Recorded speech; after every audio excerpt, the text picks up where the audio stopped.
in the middle of the holiday season, and also the weather was awful today. So really thank you for joining us today, and thank you for your interest and your continued coverage of the Council's work. It's very much appreciated.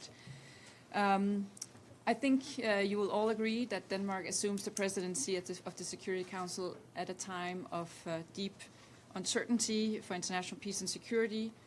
We see conflicts are escalating. We see humanitarian suffering is increasing. Geopolitical tensions are rising. And political solutions seem out of reach in many regions of the world. And on many of the topics that we also discuss in the Council, whether it's Ukraine, Sudan, the Middle East and the Gulf, we do fear further escalation also in light of what we see over recent weeks. So any of these topics could, of course, end up on the Council's agenda in the coming month. But I'll start by the program of work that I think you have also received and which was adopted, of course, right now this morning.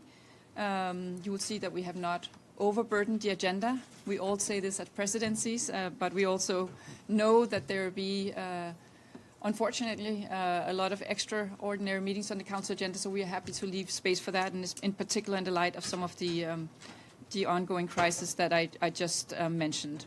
But we already do have, of course, mandated meetings this month of August on South Sudan, Yemen, Libya, the occupied Palestinian territories, DPRK, Syria, and the fight against terrorism. And through these meetings, as well as the additional meetings that may be added to the calendar, our program would really span across critical regional and thematic files, and all, of course, in support of our goal to maintain international peace and security.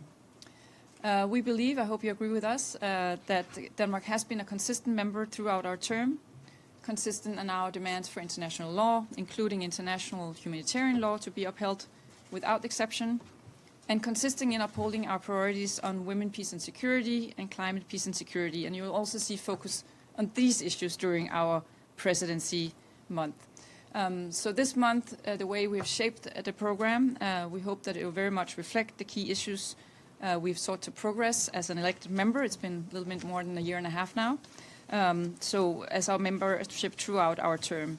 So as has also been the case for many months now, you can expect us to seek to bring attention to Sudan and Ukraine, where Council engagement, we believe, remains especially urgent. In Sudan, we'll continue to press for stronger protection of civilians, greater humanitarian access, and renewed efforts towards ending the conflict. And on Ukraine, we'll maintain our call for an immediate and unconditional ceasefire, as well as our constant support for a comprehensive, just and lasting peace in line with the UN Charter, while keeping the consequences of Russia's aggression firmly on the Council's agenda. And I realize you've heard me say this before, but I wanted to still restate it. Across our agenda, we see that where conflicts erupt, hunger often follows, and that's really the background for the so-called signature event that we are hosting under the leadership of the Danish Minister for Foreign Affairs on the 25th of August. It's going to be a high-level open debate on conflict and hunger, an issue, again, that we have consistently championed. And we want to use this debate to see how the Council can better implement Resolution 2417, which is exactly about this issue. It's a topic that we believe is only underscored by the current developments in the Strait of Hormuz, as well as several other of the conflicts, ongoing conflicts we see out there. We'll have one more open debate, and that's the annual debate on working methods. That's going to be on the 19th of August. That's also, we believe, advancing our long-standing commitment to a more effective, transparent, and inclusive Security Council. So that's really a topic that we believe is very important, and also where we want the whole engagement, hopefully, of the wider membership of the UN. Then there are several known unknowns, if I use that expression, that we can expect, that we can't confirm yet, but we expect this month also. We hope to very soon receive the Secretary General's review of the future of peace operations. It's been in the works for a while, as you know. So if and when we receive that, we expect, together with Pakistan, who's our co-partner in the duo cooperation on the future of peace operations, we hope for a council consultations, at least a discussion of that, to address and assess the report. That's going to be very important. It's something that's been very much in focus also in our membership. So looking forward to that also. I think Another thing I didn't mention yet, but which we also will be watching very closely, the situation in the West Bank, but also in Gaza. On the latter, we hope to see, of course, progress on the implementation of 2803, but also on the West Bank, we've seen a lot of concerning incidents over the last few weeks and months, so we could also expect that those two issues might be on the agenda. The same goes for the situation in Lebanon. The post-UNIFIL arrangements will have to be decided, as you know, by the Council members. We have been presented by some options for the Secretary General. So right now we are waiting for the best time to actually discuss that future configuration. Then August is also a month. This is also not on the program. It's a rather grim anniversary, we believe, of the 5 years since Taliban's seizure of power in Afghanistan. And we'll also find some way to mark that occasion so we all have some focus on that and the many consequences it's had for the population, in particular for women and girls. And then finally, I know you're all waiting for it, we do hope, of course, to make progress on the selection of the new Secretary General. This is arguably one of the most important decisions of the Council this year. We obviously cannot comment on the results, if you wanted to ask me that, of the straw polls last week, but we do expect to conduct another round of straw polls later this month. We are, as presidency right now, aiming for and hoping to schedule on the 21st of August, but obviously, as you can appreciate, there's a lot of bits and pieces out there that are variable that are moving, so, but that's at least our aim for now with that date, and we assume that there will certainly be one straw poll during our presidency. We see this as a joint process with, under the Charter, so this will all be done in cooperation with the General Assembly also. As you know, there needs to be also a hearing, an interactive dialogue with the General Assembly. So these are some, I feel that was quite a lot already, these are some of the issues on our mind, our agenda for the coming month. They represent the ones I've mentioned, areas also where we believe that the Council should do more and should act.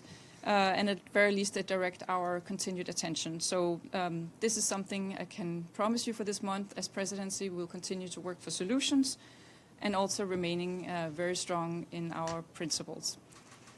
That's it for me now, but I'll look forward to receiving your questions and comments. Thanks a lot, Ambassador. And as per tradition, I think we will start with United Nations Correspondent Association, and then I'll take 2 more questions in the first round. Over to you, Eddie. Thank you very much, Madam Ambassador, on behalf of the United Nations Correspondents Association for doing this briefing. As you know, my name is Edith Lederer from the Associated Press, and we all hope that you will come to the stakeout often and tell us what the Council has been up to. A couple of follow-up questions. Do you expect the Security Council to take any action on either Gaza or Iran or both during your presidency?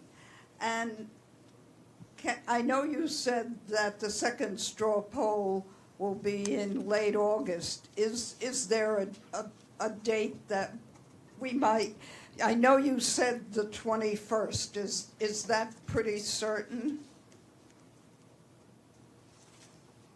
Okay, thanks a lot. That was almost 3 questions in 1 question, but that's fine. Okay, we will take one more. I think we didn't expect less. Carrie Newton. There's a mic. Thank you, Emil. Good luck, Madam Ambassador, for this month of presidency. Just a quick follow-up about the straw poll. Can you give us at least a kind of insight?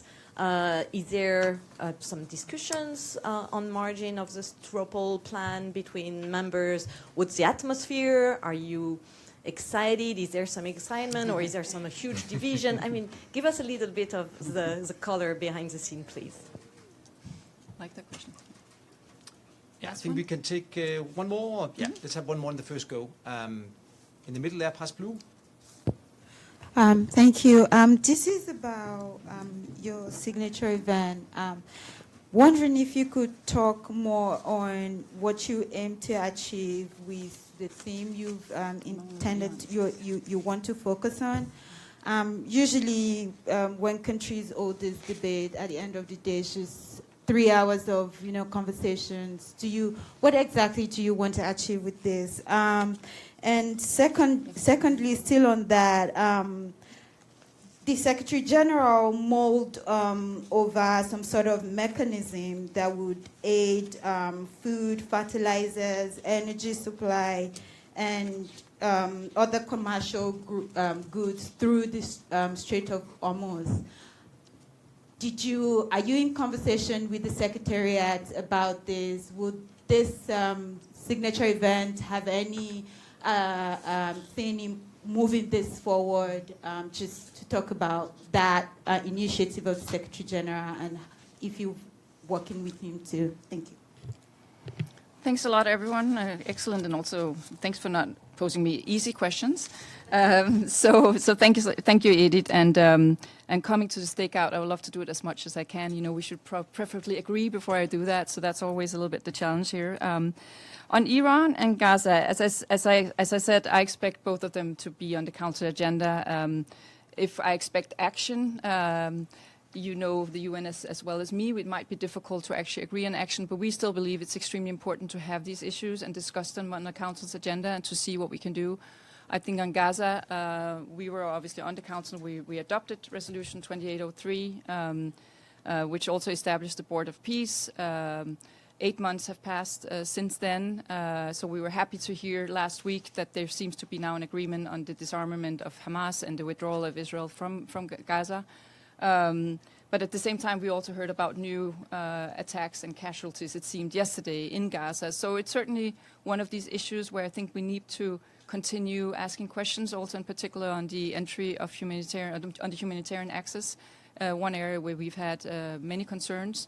So I think you will see that we also have a scheduled meeting, as you know, by the end of the month, and certainly that will be one of our issues of focus, and whatever council action we could work for on that, we will of course be very interested to see what the options are. On Iran, again, it's moving back and forth. As you can tell, we were very concerned with the escalations again these last couple of weeks. Now we've heard over the weekend that there are some talks ongoing. This is just what I have from the press, but certainly also between countries in the region, which, of course, since we from the beginning have been calling for de-escalation and resumption of diplomatic talks, that's exactly where we think this conflict should be handled. So hopefully we see something there, and if necessary, and if somebody raises from the council membership, we will certainly have that on the council agenda, and I think that's quite possible. Also, what I hear from colleagues. So the straw poll, yes, we are aiming. We have hoping for the 21st of August. So that will be 3 weeks after the first 3 full working weeks. So that will be, we think, a good timing. But it could, of course, be affected by various. There's lots, as I was saying, moving factors here. But that's what we were hoping for. And you were asking if I can say a little bit about the discussions and excitement. I mean, we're very excited about it, and we think it's historic to be part of this process. So yes, I can say, and I think that's all I can say, unfortunately, and I hope you respect that confidentiality in that room. There was, of course, a lot of suspended excitement. We know that this is a very important issue that we're working on, and very important to try to get the Council to but to agreement, as it's managed after all the past 9 times. So this is, I think, the spirit that we all go into these discussions with. And then I hope that you will respect that I cannot really say. We actually, we were one of the members, as you might know, who argued in favor when we were discussing the modalities of these elections for more transparency and for actually releasing the polls. We agreed not to do so. So now when we have agreed on that, we're very strict on that. So we find it unfortunate, as in many other council members, that the results were leaked, because now we had agreed not to. But that's the way we look at it, so we respect that. And I cannot say so much more about that. On the question from Past Blue, I'm not sure I got the first point, but certainly on the mechanism that the Secretariat is working on, and I believe it's the ED of UNOPS who's working on this, also with Jean Arnaud. We have been in contact with them throughout the process. I think this mechanism is also very dependent on what's happening the other tracks, so to see, negotiating tracks, what's actually the parties can agree to. But we certainly think we find it extremely problematic. We're a big maritime power. We find the whole point of the Strait of Hormuz not allowing for freedom of navigation being extremely problematic. And of course, the consequences exactly for food security and some of these other products that you are mentioning is extremely challenging. So we would support the Secretariat's efforts. Again, we're waiting for them to be more precise. But as I understand, it's inspired by the Black Sea Grain Initiative that we also saw with the Black Sea and Hormuz. Yeah, the first one was to talk more about your signature event, Oh, the importance of it, what you want to achieve with it. Thank you. Yeah, I think for us it is extremely important to shed some light on both how many of these major conflicts, and it's basically all the ones I was talking about right now, Strait of Hormuz, Ukraine, even what's happened in the Palestinian territories, are affecting food security. But at the same time, of course, also sometimes conflicts or conflicts over food resources will also have the opposite effect, or actually spur conflicts. So that's why we want to see those links. Sudan is another example where we keep seeing very concerning, whenever we have the IPC reports, very concerning numbers in terms of food insecurity.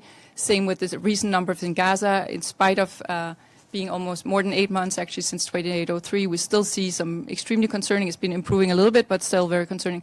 So we want to really see the link here between conflicts and hunger, and see, again, have council, not just council members, but the entire UN membership having a chance to discuss this. We have some interesting briefers, including, of course, our Secretary General, and then we'll have, as I mentioned, the Danish Foreign Minister leading that particular meeting, because we do believe it's important to highlight we have a special role in the Council as co-focal point together with Bahrain on conflict and hunger, which means that we have taken on ourselves a special responsibility to highlight the connections between conflict and hunger in the conflicts that we are working on in the Council. Okay, thanks a lot, Ambassador. We'll start the next round in batches of 3. And again, as I said before, kindly indicate which media you're from, because I'm not sure I know all of you. The gentleman there in the middle, please go ahead. Yes. Oh, thank you so much. My name is Abdul Hamid Sayam from the Arabic daily Al-Quds Al-Arabi. Madam Ambassador, don't you see that the Palestinian people had suffered too much during the last 79 years? The partition plan, which gave legitimacy to the establishment of an Israeli state, also gave legitimacy to establishing a Palestinian state. One was immediately 1 year, less than 1 year was established, and this second one is still waiting. Don't you think that the international community has failed the Palestinian? And they keep talking about the human rights and about this. And a related question, if you allow me. Everyone criticizes Israel.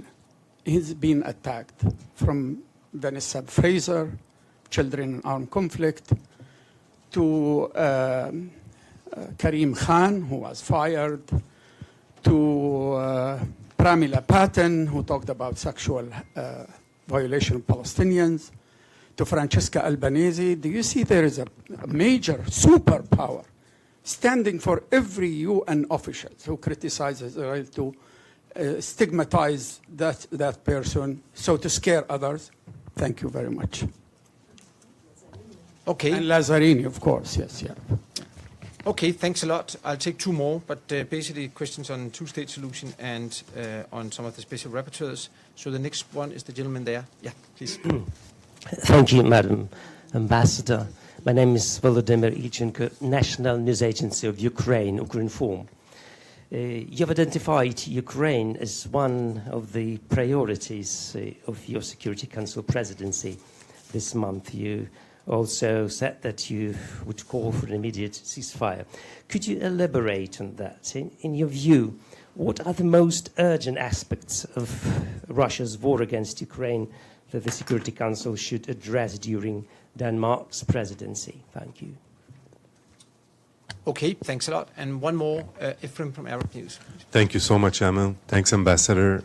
A question on Lebanon. Have there been any serious conversations in the Council around the Secretary General's proposal for a post-UNIFIL presence in the country? If so, what are council members leaning to of the three options? What are they leaning to the most? And if not, why have there not been any conversations? Thank you. Okay, over to you, Ambassador. Thanks a lot. I think we're getting around the world here. فكنت عربي شكرا كتير.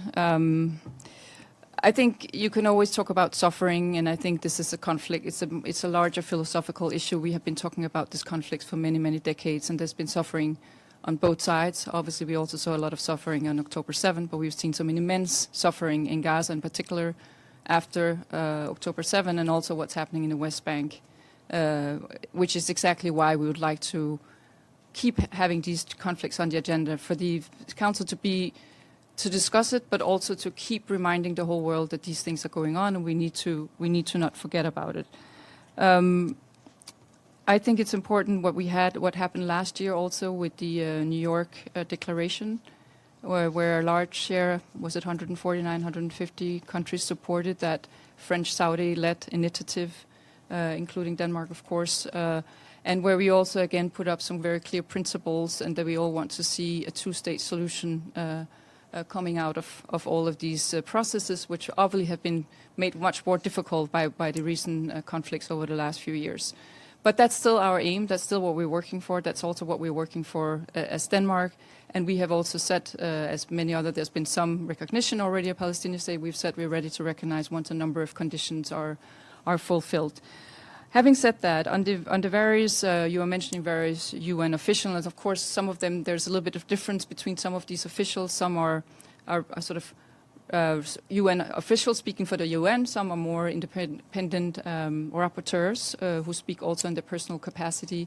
But I would certainly say whenever it comes to the recent report we had on children in armed conflict by Vanessa Fraser, or on sexual conflict-related sexual violence by SRSG Pramila Patton, you would see in the Council where we had these meetings a very strong support to the mandate of those rapporteur, but those SRSGs, to the mandates of looking into these for all the various situations that they look at, and also in particular these recommendations that they actually come out with and their dialogue with the countries involved. So that's something where we have completely supported the officials in question. And you will see that also from our speeches in the Council. And of course, what other countries choose to do, we have seen on all the various issues that are mentioned in their various reports that there will be some countries not happy about the conclusions. But the way we see it is that we trust their methodology for doing it for both these two reports, and that's why we have to just basically acknowledge their conclusions and work on that basis.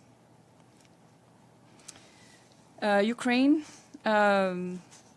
Again, you would have probably followed that since we entered on the Council a little more than a year and a half ago. It has been one of our main concerns. Not surprisingly, we're in the neighborhood. We're extremely concerned about this conflict, which has now been going on for more than 4.5 years. It's something that we think it's important that the Council keeps discussing again, to not have any conflicts become business as usual, but that for everyone to see that this is a horrible conflict taking place here. We've been really concerned the last 2-3 months. I think we've been in the Council almost every week talking about the escalations in the attacks, which is why we've had several meetings, because the attacks the Russian attacks on Ukraine keep getting more and more brutal and more important in numbers, so to say. So we have, you know it much better than me, but almost every single night we have major attacks on Kyiv and other bigger cities of Ukraine. And of course, increasing number of civilian casualties. I believe that we heard that May and June were already the highest in numbers of civilian casualties so far in the conflict. And we haven't seen the final numbers for July yet, but I fear that will be, again, beating that horrible record. So we have been pleading for more than a year for an immediate ceasefire, which Ukraine, of course, has been offering also for more than a year. It's quite clear to us that Russia does not want the ceasefire. So that's another reason for us to have meetings in the Council, so the rest of the Council members who have all at some point expressed the same wish get a chance to do that. And again, I've said this many times in the Council, but a just and lasting peace has to, of course, being in accordance with the basic principles of the Charter and respecting every state's sovereignty and territorial integrity. So we believe that a peace has to be comprehensive to be a lasting peace, and that would be the principle we keep working from, and also the reason what we try to do this month in the Council. Lebanon. Serious conversations. Yes, our conversations are always serious in the Council. But of course, we got the report from the Secretary General about the post-UNIFIL options the 1st of June. This has been in a time where you can say that already the months where this report was being prepared, there was a lot going on, a little bit changing the conditions on the ground. So I think that's why it took a little bit before we got the report, but that's also why it's taking a while now to discuss it. We did have a first round of close consultations, and they were serious in the Council last month. We are hoping to continue that conversation this month, but we also have to acknowledge that there is still a new situation on the ground, also quite new compared to when we made the decision last August, 1 year ago, to terminate UNIFIL. And we also have to acknowledge that there are conversations now directly, which is a positive thing, the trilateral talks between Israel and Lebanon. And we had President Aoun just in the White House recently. So we need to make sure that everybody knows what's going on and everybody's on board. So I think that's the most I can say now. We very much hope, because the end of the year is not so far from now, so we think the Council should discussing it, but we also have to, of course, to take all this into considerations. Thanks a lot, Ambassador. We take another round. The gentleman there to the left. Thank you so much, Madam President. I have two questions. One on Syria. What are your thoughts on the political transition there, and does Denmark see any role for the Council to play in verifying first the integration agreement between the Syrian Democratic Forces and Damascus, and secondly, the presidential decree number 13 on Kurdish citizenship and language rights? And my second question is on the Kurdistan region in Iraq. The U.S. troops have reportedly withdrawn their defense systems from the region as they're going to withdraw their troops in September. And the Kurdish region says Baghdad is not doing enough to protect them from drone attacks and missiles. I wonder if there is something that the Council can do to protect civilians in regions like Kurdistan that has some kind of unique situation where the central government might not be doing enough to protect people there. Thank you. Thank you. Which media are you? Sorry. Sorry, I'm Nam Abdullah with Rudao Media Network. Thank you. Thank you. Thanks a lot. We'll take one more at least. One else. Good. That's it.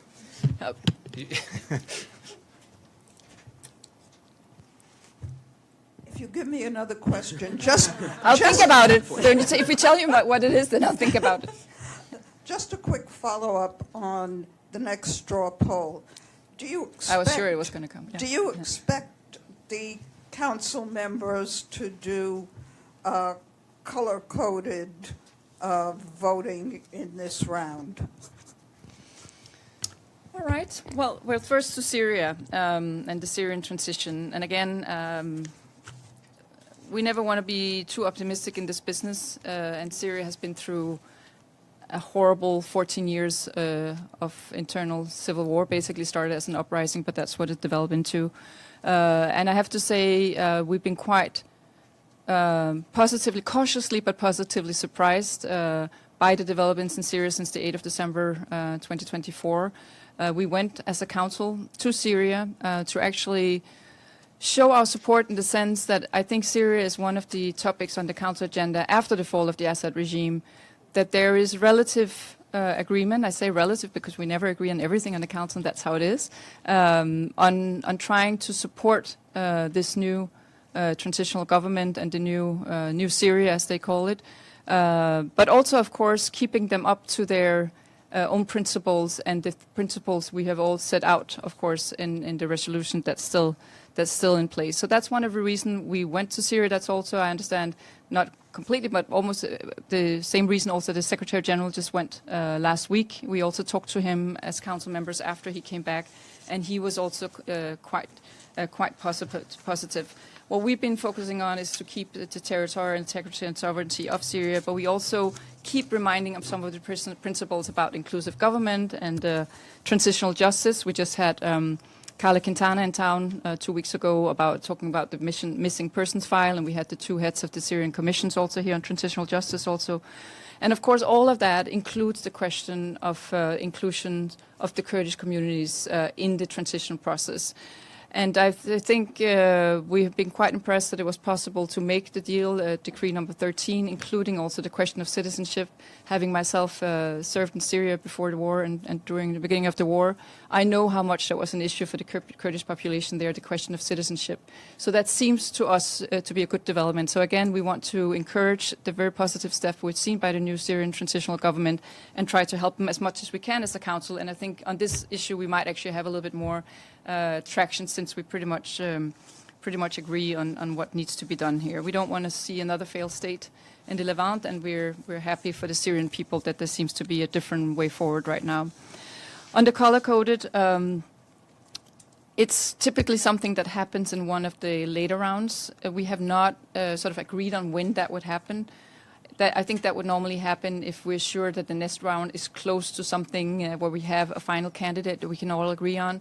I'm not sure we're there yet. It would be typically, I think I was told in one of the 2 final rounds last time. Last year, not last year, but last time in 2016, I think there was 6 rounds, and this happened maybe in the second to last round. So without having discussed this with my colleagues I would not assume that we will have color-coded ballots already in this round. Can you please answer the Kurdistan region question as well, Iraq? Oh, Yeah, sorry. Yes, thank you. I probably forgot about it because I don't know too much about it. And again, your question about whether the council can act on this if the Kurdish community doesn't feel protected by its capital. That's something I would have to look into at least. And usually we will have somebody also asking the council to discuss this issue. And so far, it's not something that's been raised with us, but that's certainly something I would look into, so thank you for raising it here. Okay, thanks a lot. I think I didn't see a lot of hands, so we have time for 2 more questions, I think. We don't have to, it's okay if there are no more questions. Okay, good. No, but I think we need to also hear some who hadn't had the chance to pose questions. So down there in the room. Thank you very much. My name is Daisuke Ijima from NHK Japan. So my question is about Greenland. About Greenland. So when your country is facing the threats from Russia, but at the same time you are facing a problem with the United States, how do you planning to manage a presidency? I think we are very ready to handle our presidency, and that's not something that we see as a challenge. I mean, we've been very clear. The Danish and Greenlandic governments have consistently rejected the American ambition to take over Greenland. There is a diplomatic track that we have now agreed on. We, of course, want to address completely legitimate American concerns about security in the Arctic or the higher north, while respecting Danish and Greenlandic red lines. And those red lines are, for the Kingdom of Denmark, respect of our territorial integrity and sovereignty, and for the Greenlandic government, it's about the respect for the Greenlandic people's right to self-determination. So that's what I can say. There's a diplomatic process now, and that's what I can say from here. All right.